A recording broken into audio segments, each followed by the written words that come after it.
Hey, this is Eric, and welcome to this video recording of Artificial Intelligence Natural Misuse.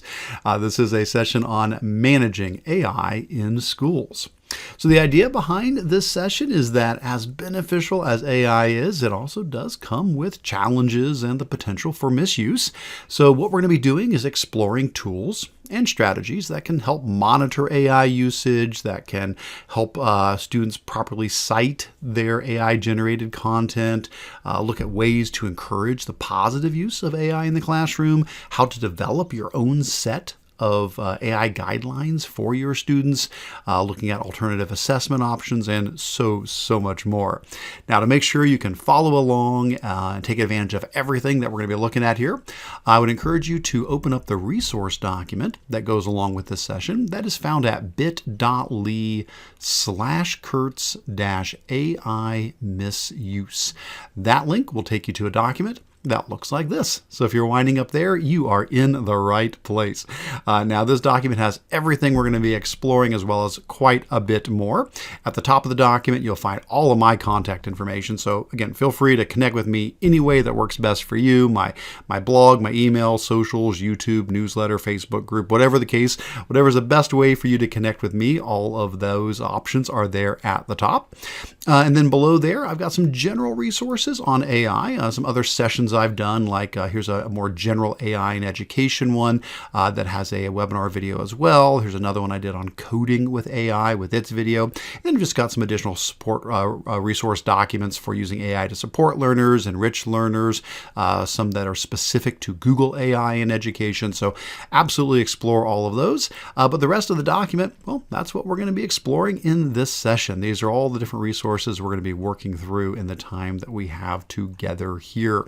So again, I would encourage you to access that document, which again, I'll put the link up on the screen, give you the bigger one there. You can see a little bit better. There we go. bit.ly/Kurtz-AI misuse. And definitely do feel free to make a copy of this document or to save it to your drive or to bookmark it as needed. Everything that I share under a Creative Commons license, which means you're absolutely allowed to copy, distribute, and adapt. And all I ask is that you leave a link back to where you got it from, and please do not charge for it yourself. If you do make a copy, though, keep in mind that this is definitely something that's changing all the time. AI is constantly evolving. So if you do make a copy, keep in mind you're going to be getting a copy of my document the way it is, like at that moment. And so you won't be getting all the updates I'll be adding to it. So periodically, I'd encourage you to just click on the link at the top of your copy. That way you can get back to my original and see if there's anything extra I have added as time goes on, which I guarantee you is going to be the case. I do not come here today saying, okay, I have all the answers. This is how you do it. It's like, this is where we're at right now. These are the things that I have discovered, that I've learned, that I've gathered from other folks, things that I've pulled together to share here, that as of right now, here are some of my best recommendations for you on being able to manage AI in your classroom. But I want to learn from you, so please let me know. What would you add to this? What else, should we include? What has worked? What hasn't worked? So please do stay in touch, and I would love to learn from you in this process as well.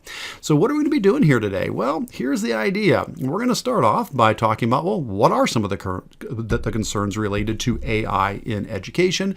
And then once we've gone through that, the rest of it is just 8 ideas on ways that we can help address those concerns that we might have. All right, well, let's get on into this now. So starting off with, what are the concerns? What are the things that we should potentially be worried about when it comes to AI in education? Now, there's a lot of possibilities. Here are some of them. I would say probably one of the most common things that people are concerned about is academic integrity issues. Is it possible that a student might just use ChatGPT or Bard or one of the other tools to say, hey, write my essay for me, and then just copy it and paste it in and put their name on it and say, yep, I wrote that. So yes, absolutely. Academic integrity concerns, plagiarism, cheating, things like that. Beyond that, other things might be data privacy concerns, making sure that students understand not to share personal information with the AI tools. Then there's things like inaccurate or unreliable AI information. The AI can often sound very confident when the chatbot is giving you answers. Not always correct, though. It's still important now, more important than ever, that we and our students learn how to evaluate the information we come across online. There's also the potential for biases with the AI. I mean, the AI has been trained on giant, billions and billions of pieces of information, but where that information come from? I mean, it may not represent, all viewpoints. It may not represent all people, and so we might get a biased lean in the AI content that comes out. And of course, equitable access, that's so important. What if some students have access to AI and others don't? Does that just make the digital divide even greater if some have the benefits of it while others do not? So those are some of the things that could be considered concerns. We're going to try to hit a lot of these as we're talking about this here today. But I'm not here to tell you what the concerns are. That's really what you're going to need to decide for yourself.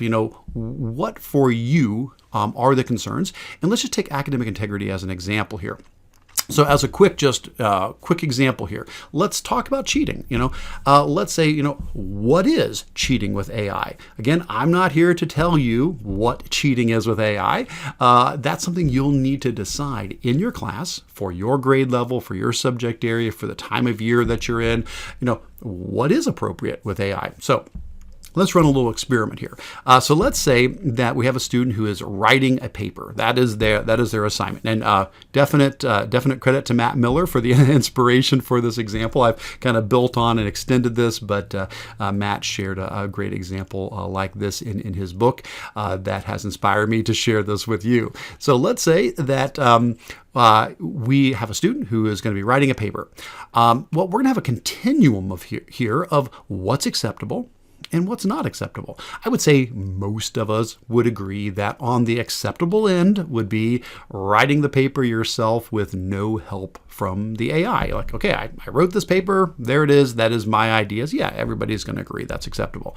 And I would imagine most everybody's going to agree on the other end of the spectrum that having the AI write the paper for you and then submitting it as if it was your own work, yeah, that's not right. We would not be able to accept that. The question, though, is what about all the other ways that you could use AI to help in the writing process?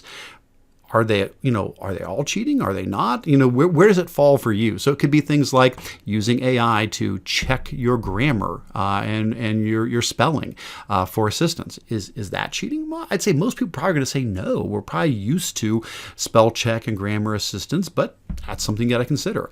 Other things, how about using AI to give you feedback on your writing, like your style and your tone? What about using AI to help write an outline for the paper? Again, I don't know. That's going to depend. Some people may be like, that's totally fine. The AI can give you some bullet points. Here's some key things you should look at for writing your paper. Others may say, nope, you've got to do the outline completely on your own. How about using AI to answer questions about the content? So, you're writing a paper and you want to learn more about the content. Well, that seems reasonable, that you could use AI to dig deeper into the content you're learning about. How about using AI to check your own work for plagiarism? How about using AI to find informational sources for the paper you're writing? What about using AI just to brainstorm ideas for the paper? Maybe, that's totally fine. Like I got to write a paper on such and such a topic. Help me brainstorm. What are some things that I might want to explore for that? How about using AI to write a rough draft of the paper? Now, again, I'm not here to tell you what's right and wrong. For me, that would be more on the not acceptable end. I would be a little more concerned about that. I'd have to really, have a conversation about that because in that case, we're having the AI write something for you and now you're just modifying that. So perhaps that's more toward, let's at least say it's on the other end of this spectrum. It's more that direction. How about using AI to provide feedback on how to improve your paper? Again, people fall in different places. I personally think that sounds like a pretty good thing. That's what I use AI for a lot of times. I will write something and then I will give it to the AI and say, okay, what are the strengths? What are the weaknesses? And what are some things I could do to improve this? And it's not rewriting things for me, but it's giving me direction, saying, okay, Eric, here's some things that you might want to improve or take a look at here. That might be very beneficial. How about using AI to summarize content that you're reading? So it's not, changing your paper, but you're saying, okay, I need to read these 5 articles that I'm going to then write about. Is it okay to have the AI summarize those articles for you? And then you use that to help you write your paper? What about using AI to paraphrase portions of your writing? Again, probably more toward the not acceptable end if you're having the AI actually rewrite, the things you have written. But again, that's a debate we've got to have. And then maybe using AI to help you properly cite and reference your sources. And I guarantee you we could add more boxes here, but that's hopefully what I'm showing you here is that it's not a simple thing of, is it cheating to use AI? We've got to go deeper into that. And so this is part of what you need to spend some time doing, whether it's you by yourself, whether it's you with your, your co-teachers at your grade level, your subject area, your building, your district, and decide and again, this could change. This could change by grade level, by subject. It could change by time of year. If you were, teaching about how to write an outline, if that is one of the things you're teaching, well, then at that time of the year, no, we can't have the AI writing the outline for you. But what if later on in the year, that's not what we're focusing on? We're focusing more on, the actual paper itself and not the outline. Well, then maybe later on in the year, it's like, okay, well, now it's okay to do that in this case. So anyway, that's the sort of thing that we need to think about when it comes to what the concerns are, and I would begin with that as the foundation. Okay, with that said, what we're going to do now is we're going to move into the 8 ideas. So I've got 8 different things we're going to work through, and these don't go in a particular order. It's not like one's better than the other or must come first or whatever. But I would encourage you to consider all 8 of these as things that you may want to do when addressing AI potential misuse in schools. All right. So one of the very first ones is setting guidelines. Now, this may take a while. This may not be something you just do right away, but this is ultimately, I think, something that's really important for us to do. Now, I have done a blog post, and I've got a Google Doc that goes along with this. All of this, of course, as always, everything's linked into the document. So if you're following along in our agenda document here, if you scroll on down to the section on setting guidelines, there's the blog post, and there is the Google Doc. I've got the Google Doc opened up over here as well. Here's the idea behind this. I've tried to pull together some key questions that I think would be really helpful for you if you want to develop AI guidelines for your class. So I've got like 10 or so questions here. It's things like, what specific AI tools are you going to use in your classroom?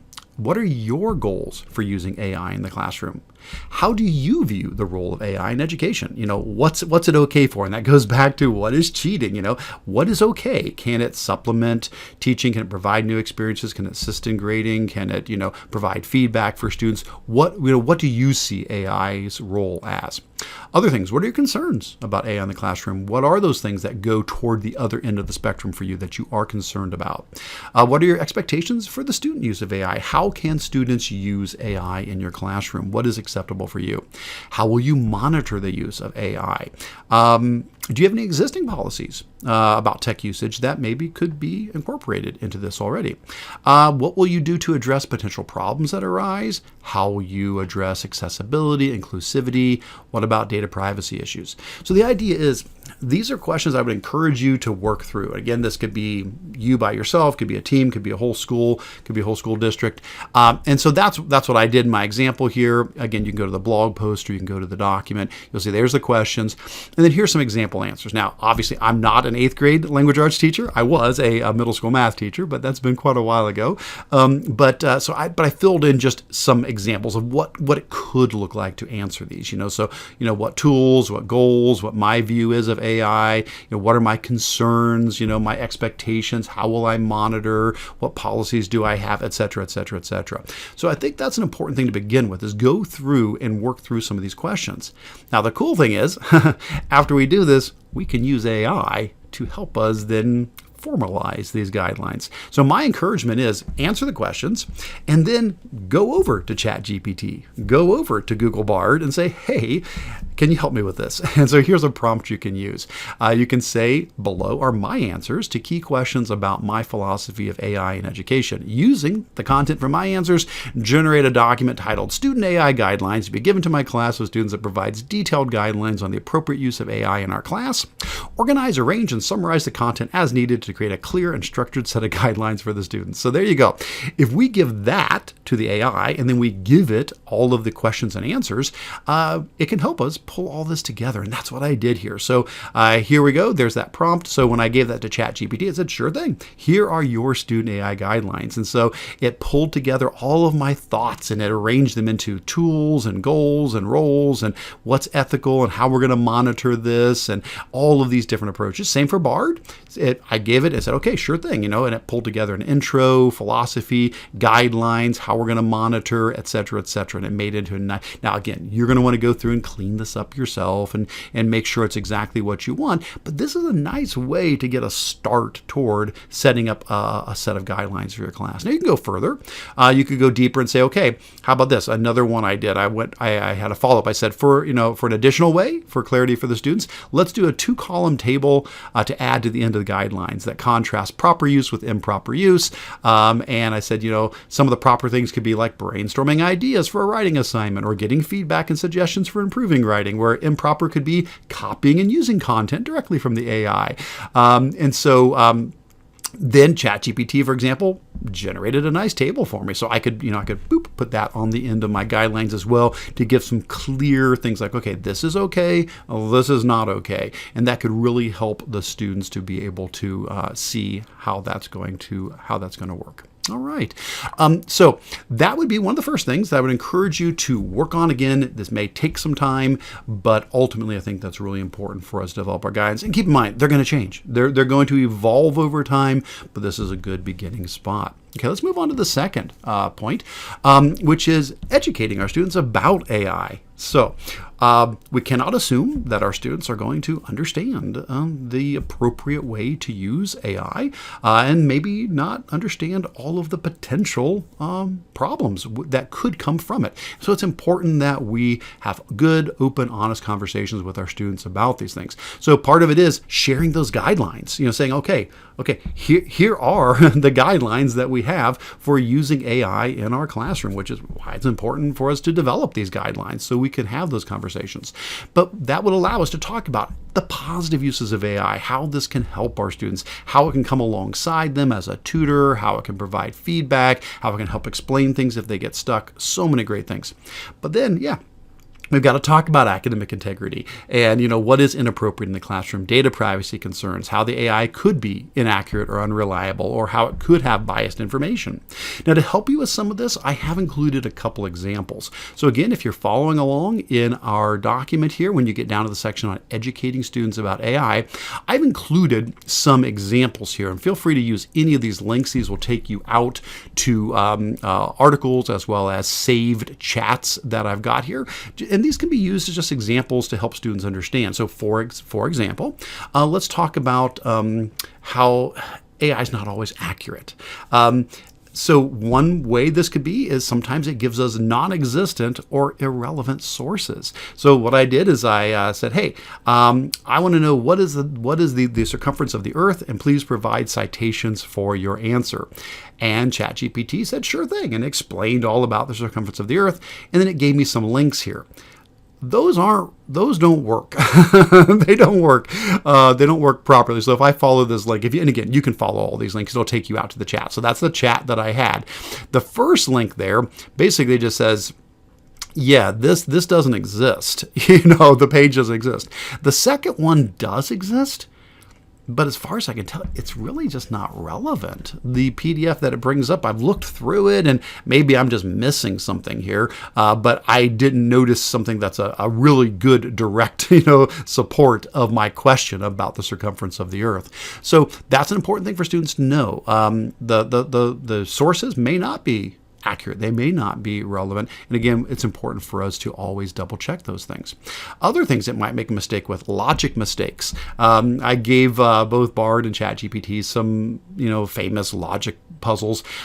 For example, the one where you say, I've got 2 chickens and a fox and I need to get them across the river using a boat, but the boat can only carry one animal at a time, and you never can leave the chicken alone with a fox or the fox will eat it. So how could you do this? And it absolutely can be done. There are ways ways, that we can do this, like, taking the fox over first, leaving it on the other side, coming back, getting a chicken, bringing the chicken over, taking the fox back, etc., etc. But nope. The first thing out of the gate here, to solve this problem, make sure the fox and chickens are never alone together. First, take a chicken across the river. No, you just left a fox with the other chicken. So right away, both of them, they're incorrect right away in how to apply logic to that situation. Math errors are certainly common. That can happen. I asked, how many words are in your response to this prompt? And ChatGPT said, oh, there's 26 words in my response to your prompt. No, there's not. So there's certainly some math issues sometimes, or missing information. What countries start with the letter V? Sure, I get 2 of them here, but I don't know, Vietnam, Venezuela, there may be some others that have some concerns about being left out of that list. So missing information or incorrect information. Name a word with a silent V. Yeah, the word revise has a silent V. No, it doesn't. So now again, if you try these exact examples, a month from now, 6 months from now, there's a really good chance you will not get the same errors, because this is as bad as it's ever going to be. And that's an important thing for me to emphasize all along here. It only gets better from here. I've seen a lot of these examples. People have shared these before about ways that, ChatGPT or Bard get things wrong. And I tested a lot of them.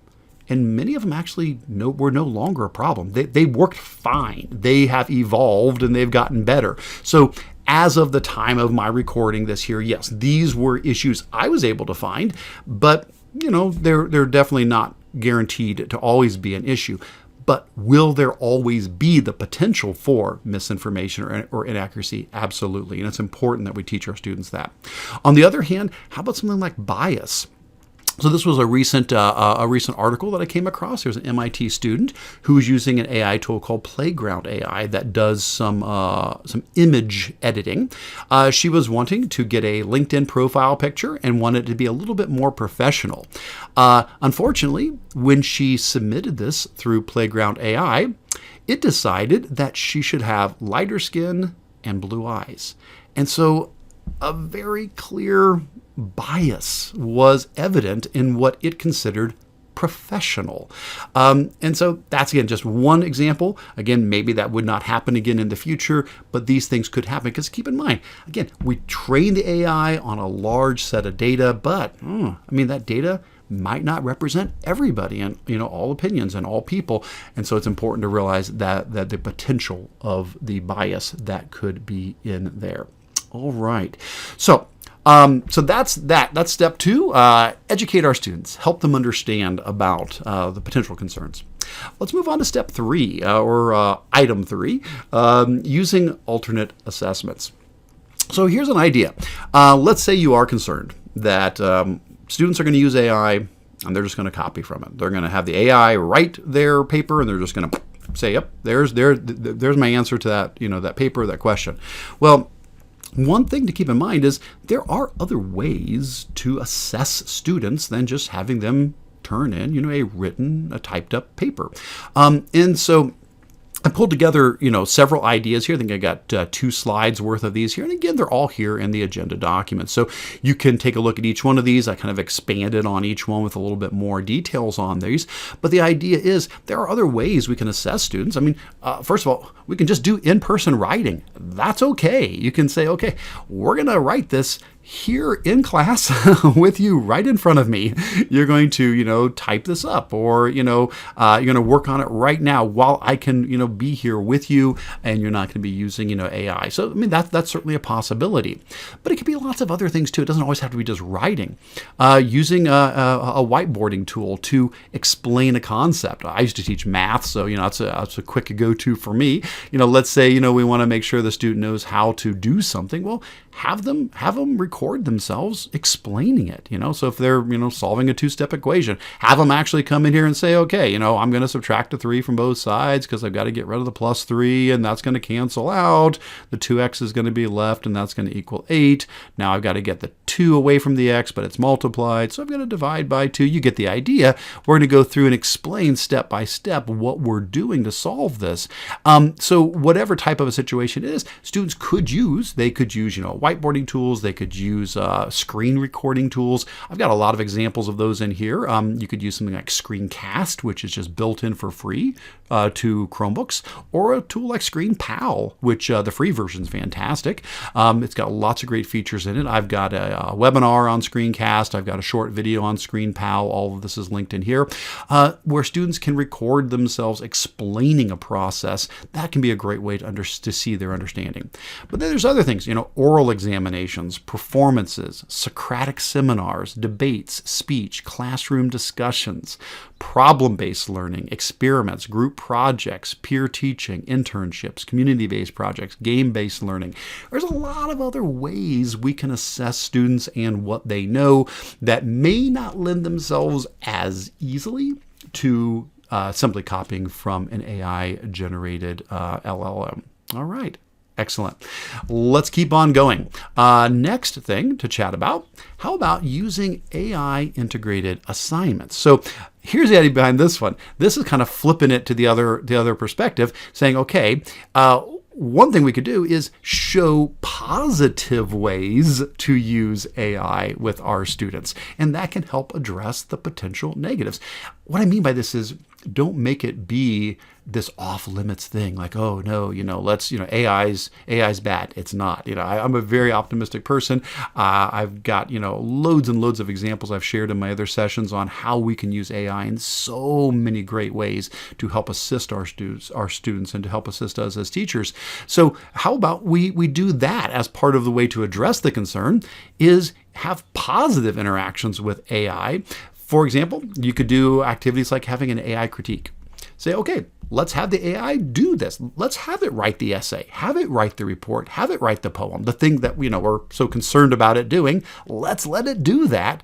And then that's the point of the assessment, is now the students have to evaluate the AI. So the AI writes the essay, the report, the poem, and then the students evaluate the writing, the content, and we use that as a way to dive deeper into understanding not just the AI, but also the content that we're learning about.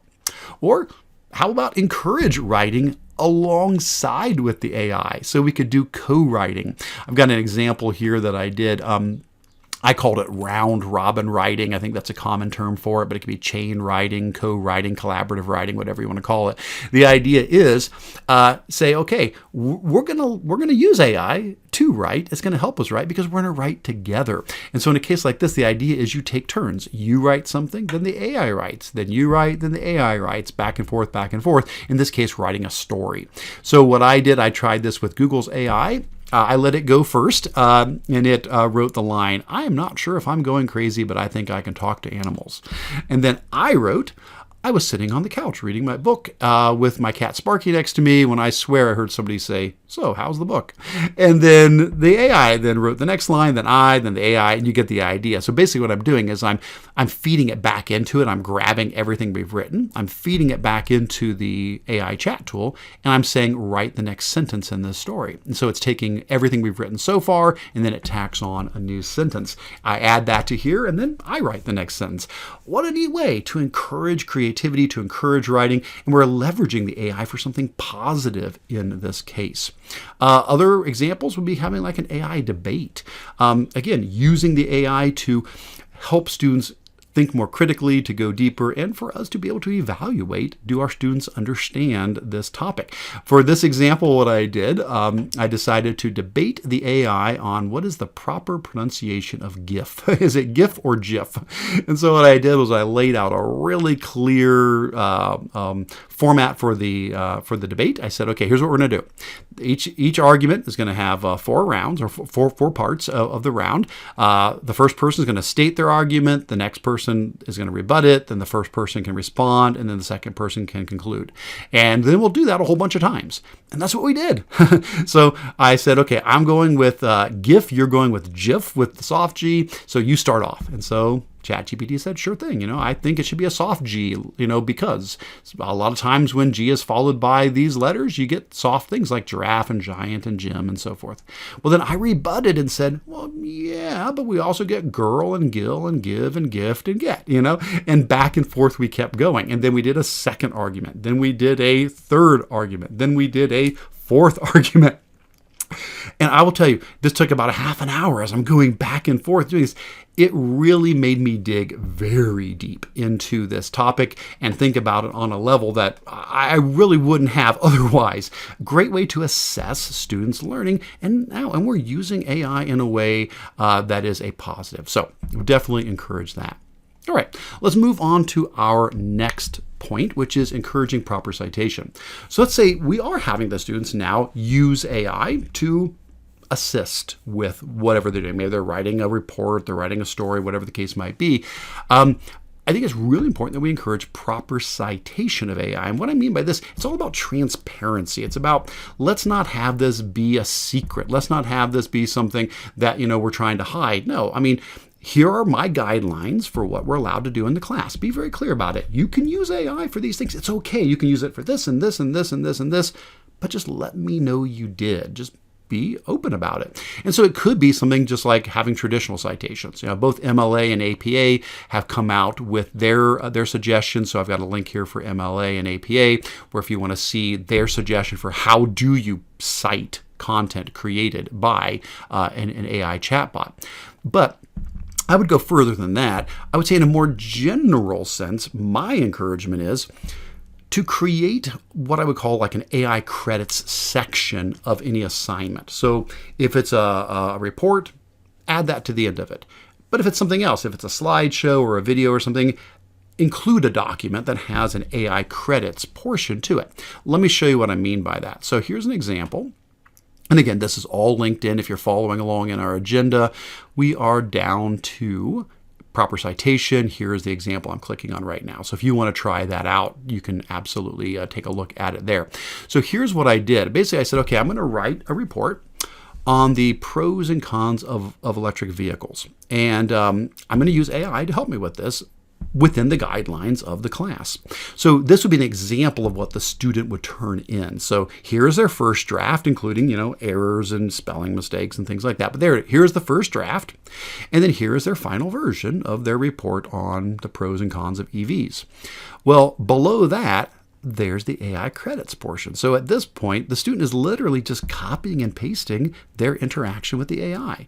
They're saying, okay, this is what I did. I said, provide a bullet point outline for a 500-word written report on the pros and cons of EVs, and this is what Bard gave me. So Bard said, sure, here's some pros, here's some cons, here's some other points you may want to consider, here's some sources you may want to explore. And again, if that's okay in your class, if you're saying, no, that's fine, it's okay for the AI to help you with an outline, you've still got to write the report. But if that's okay, awesome. There it is. Now it's right there in the credits. So the student goes off and does their rough draft. Then here's the next part of the AI credits. Provide feedback on how this report could be improved. It's supposed to be a 500-word report on pros and cons of EVs, and boom, you give them your rough draft. Now, the AI comes back and says, sure thing. Here's some things you could do to improve it. And now it's, letting me know about some grammar and spelling errors. It's giving some suggestions on ways to improve stuff. It's not rewriting it. It's just helping me see where I could have done a better job with this. And so then I come up and I, take the first draft and I rewrite it and clean it up and fix it. But all together, we're just submitting all of this as one thing to the teacher, and it's just about transparency and giving credit to how the AI is being used. All right, good stuff. Let's keep on going.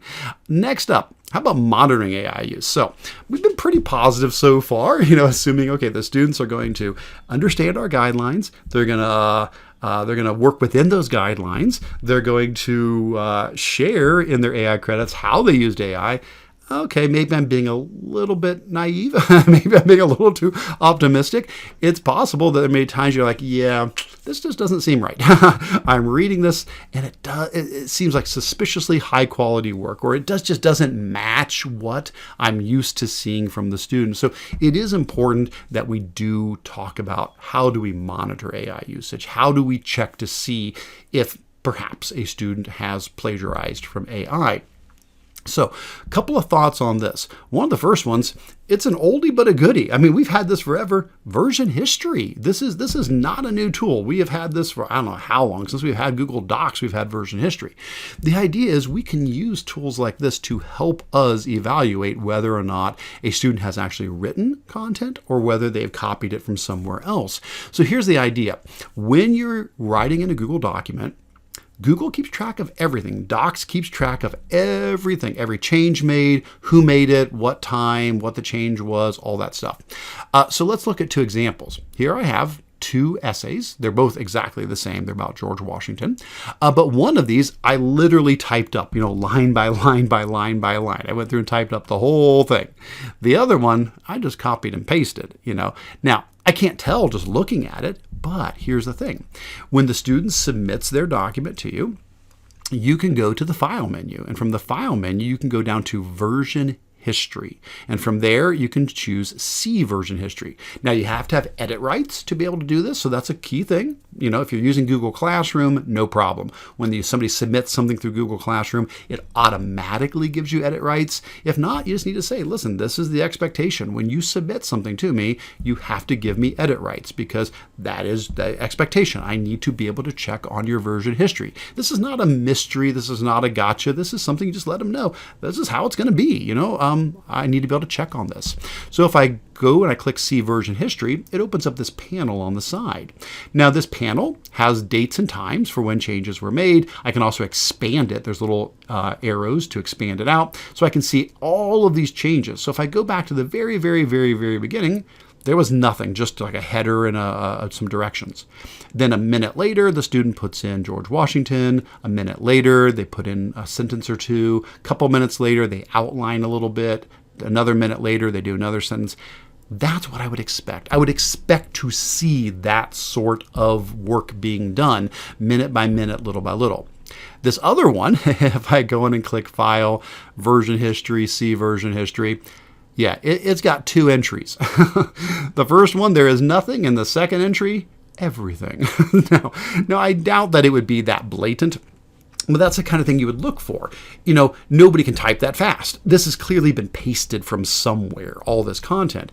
And so the thing is, you tell the students, listen, you need to do your work in Google Docs. You can't type it somewhere else and then copy and paste it over. You need to start and finish in Google Docs because this is going to help us all know what you did, and there's no question about it. We can see that this is authentically your work. Now, that's awesome. That's great. Another little twist on top of this, if we want to go a little further, is in addition to version history, which you have, there's also a cool tool called DraftBack. Now, DraftBack is an extension. It's totally free. You can install it. And again, it's all linked in. If we're following along in our agenda document here, we're down to monitoring AI usage. And here is a link to the DraftBack extension in the Chrome Web Store. And basically what it does is it just piggybacks on top of version history. And it's nothing different. It just shows you version history in a new way. So if I come here, and I think I've got DraftBack installed, yes I do. If I click on the DraftBack button up here, what it does is it's going to play back the writing of that document. So I can see, minute by minute up here, you can see the time ticking by. I can see how long it took the student to write this and how they actually wrote it. I can, of course, change the speed and jump through quicker. I also love how it's got the section here for viewing graphs and statistics. If I click on that, it shows me actual graph of the date and the time and where the work was done. So I can actually see that they have been doing work over time on this. All right. So those are some great tools to help us in a positive sense.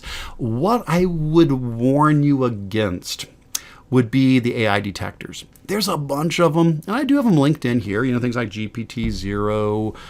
Let's see, we've got other ones here. The AIWritingCheck.org website, the GP2 output detector.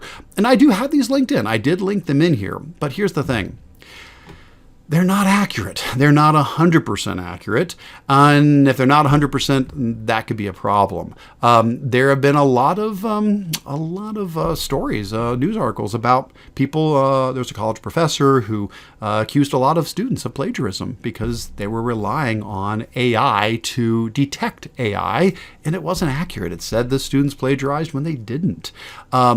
And so, yes, you can go to these websites, you can paste in content, and you can say, was this written by AI? And it will do an evaluation, and it will come back and say with, a certain percentage, it believes to a certain percentage that this is human generated or AI generated.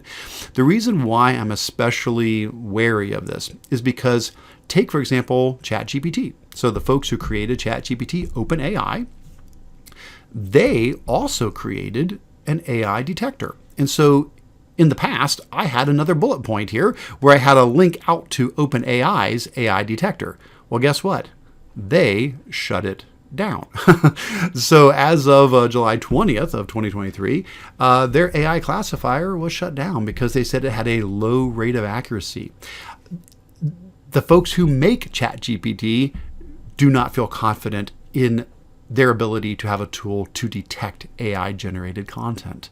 Now, hopefully, this will get better over time, and they're committed to taking another stab at this, working through this, seeing if they can figure out a way to do this better. But for right now, I would not recommend these other than maybe to begin a conversation. If you want to take a student's work and run it through these and say, okay, I'm getting a pattern here, we need to have a talk. That's one thing, as opposed to just saying, hey, this is clear that you used AI.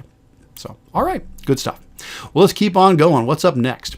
How about engaging our parents and guardians? Absolutely. So it's really important that parents are involved in this whole conversation because, again, this is so new. It's very possible that parents and guardians don't know all the ins and outs of how AI can be used and all the different things it can do. So we need to educate our parents and guardians on the current AI tools, how they can be used, but really importantly, what are your guidelines?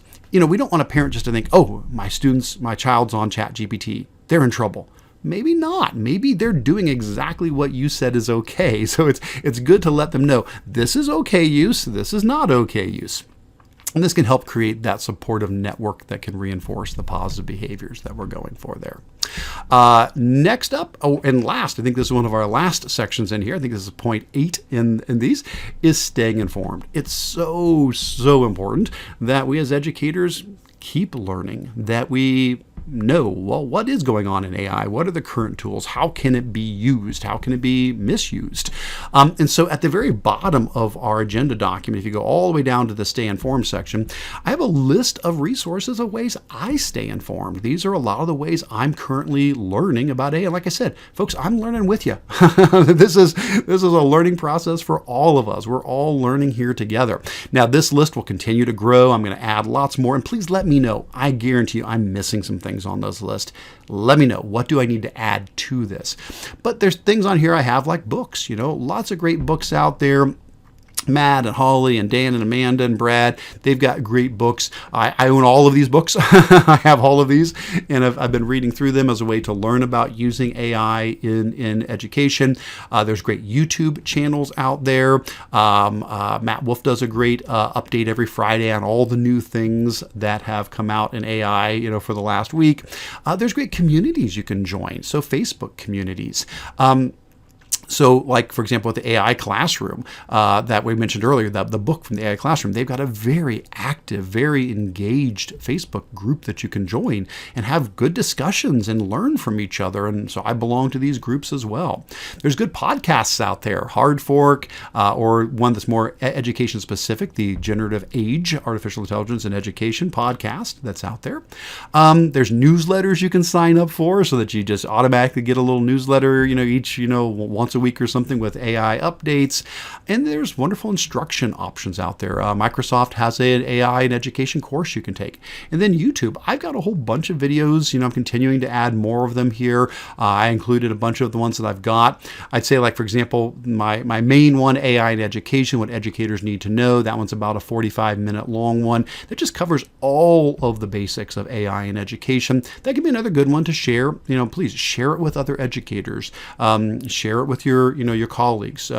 Could pull from that to share things with your parents. There's lots of great resources in there to help the parents understand this as well. All right. Well, that is bringing us to the end of our content here. So I'm going to start to pull things together here. First, I just want to say thank you. Thank you so much for taking time to learn along with me here today. I want to remind you that everything that we just looked at there, that can all be found at bit.ly/Kurtz-AI misuse. That will always take you to that document. This document has all my contact info up there. It's got all my other AI resources, and it's got everything that we explored during the session here as well. As a reminder, you're absolutely free to share this with others. That's what it's there for. So please feel free to share this with your colleagues. Use this, for professional development in your school, and definitely. Share with me. I want to learn from you. So let me know what should be added, what other things, should we include, what worked, what didn't work. And I look forward to learning with you going forward. So again, thank you so very much for letting me be a part of your learning here today. And I look forward to where we go from here. Take care, everybody.